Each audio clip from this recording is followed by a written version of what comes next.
All right, we are now ready for step 3 of the embroidery. Remember, this is an optional step. You don't have to do this. This is totally just for fun if you want to. Step 3, you've sewn on your trim to your hem, or your accent. This is called both things, accent or trim, to your hem. All those raw edges are up there. We are now ready to embroider should we desire. So we've got our fabric, just like the picture showing here. We want to divide this into quartiles. So if I kind of visually draw it in half here and draw it in half here, this is where we want to embroider at.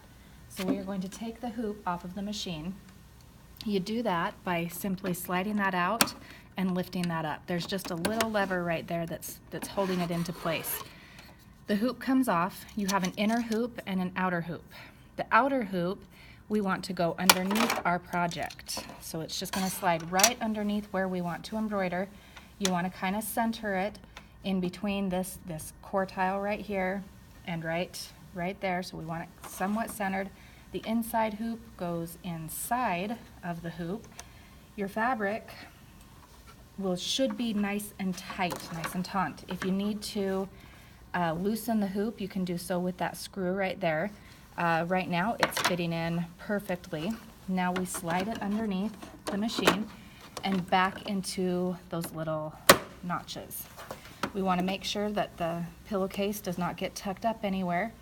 And of course we forgot to thread the machine. So we're going to pull this back off. I am going to embroider using white thread. Right here between the embroidery machines we have different thread spools. If the color that you want is not here, talk with Mrs. Barnum, get a bobbin, and go to your machine to thread the bobbin. Most of the colors are already here, pre-wound for you. So these machines are a little bit different than the machine that you're working with at your normal sewing station.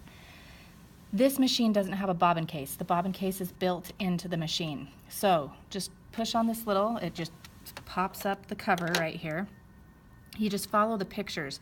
The bobbin case just drops straight down and you just follow the little arrow going right here and then underneath there, and it trims the thread for you. If I can get it to trim. There we go. I slip the cover back on, tap it into place. Now I can put my project onto the machine. Snap it down into place. Once again, you want to make sure that your fabric is not getting tucked up underneath the embroidery. Next, we can thread. Using a large cone like this, we're not going to use the spindle that's on the machine. We're going to use this secondary attachment. So the thread goes on the spool, it comes over, we guide it under this thread guide and through here.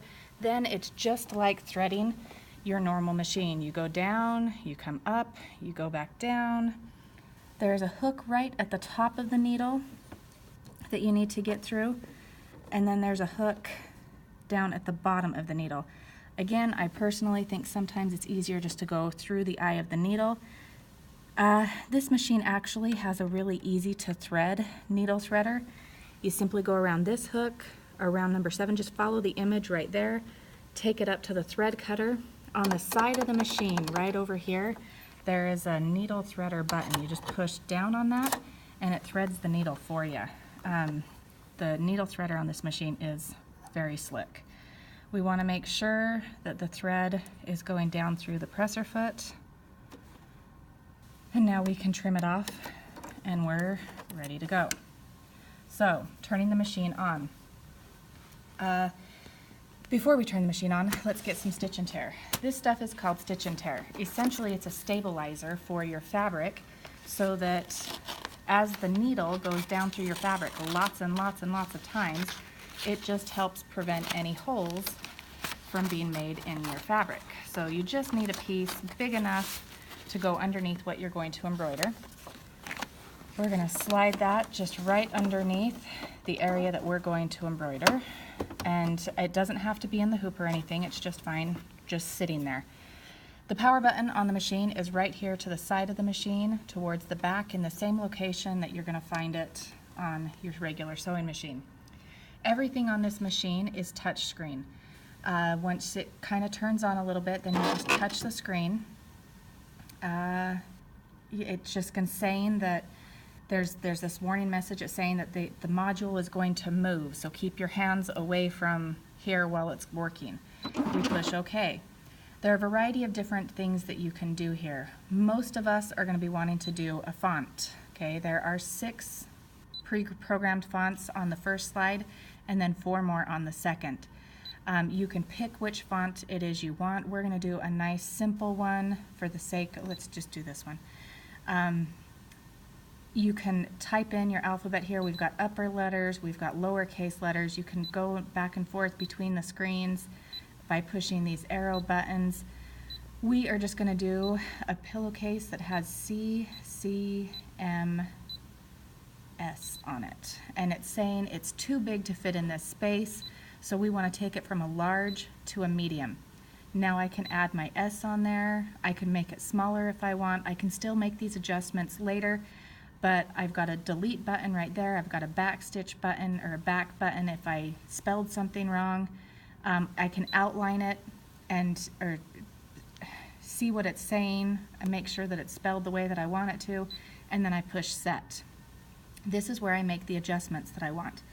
This hoop right here is what you're seeing on the screen right here. So right now it's going to embroider CCMS this way. The problem with that is that's going the wrong direction on my pillowcase. So I do need to rotate it. I just push the rotate button. I can turn it this way. Now it's going to read CCMS. That direction is just fine. I personally prefer to have it facing away from the pillowcase, so I'm just going to turn it 2 more times so that I've turned it 270 degrees. Then I push OK. I can adjust my size at this point. There are lots of different options here. If I want to make it a little bit bigger, I can. You'll notice it's showing you how big it is in the hoop, so I'm just going to take it as big as I can to the width of my hoop, and that's good. I can then push OK. I can move it. Maybe I want it to be a little bit higher on the hoop, a little bit higher on my pillowcase. I want it centered, so I'm going to leave it right where it's at. I push OK. This is where I now am ready to do the stitching. So I can push End Edit. It's now ready. I can push Embroider, and it's thinking for a second, and then as soon as it's going to be ready, this button's going to turn green. It is helpful if you put your presser foot down.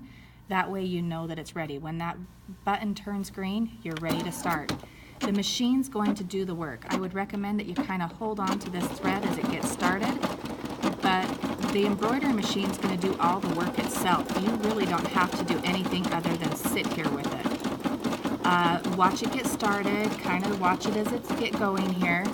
On the screen right here, it's telling you it's going to take 4 minutes. It's approximately 1 minute per letter.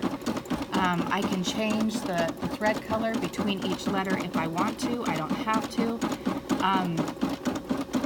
We are going to pick this video up at the end of the 4 minutes.